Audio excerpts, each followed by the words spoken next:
വയനാട് പുൽപ്പള്ളിയിൽ എഴുന്നള്ളിപ്പിനെത്തിച്ച ആന ഇടഞ്ഞു. സീതാ ലവകുശ ക്ഷേത്രത്തിലെത്തിച്ച ആനയാണ് ഇടഞ്ഞത്.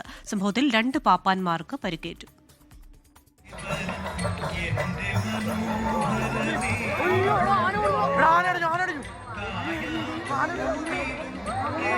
എഴുന്നള്ളത്ത് പുൽപ്പള്ളി നഗരം ചുറ്റി തിരികെ ക്ഷേത്രവളപ്പിൽ എത്തിയപ്പോഴാണ് ആന ഇടഞ്ഞത്.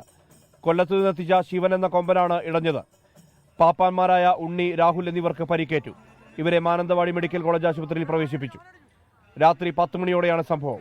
ആനയുടെ അടുത്തുണ്ടായിരുന്ന 1-ാം പാപ്പാനെ തട്ടിത്തെറിപ്പിക്കുകയും ആനപ്പുറത്തിരുന്ന 2-ാം പാപ്പാനെ കുടഞ്ഞ് എറിയുകയുമായിരുന്നു. ആളുകൾ ചിതറിയോടിയതിനാൽ അപകടം ഒഴിവായി.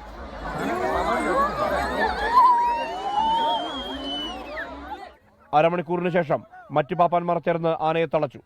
പുലർച്ചെ 4:30യോടെയാണ് ചികിത്സയിലുണ്ടായിരുന്ന 1-ാം പാപ്പാനെത്തി ക്ഷേത്ര പരിസരത്തു നിന്ന് ആനയെ മാറ്റിയത്. 24 വയനാട്.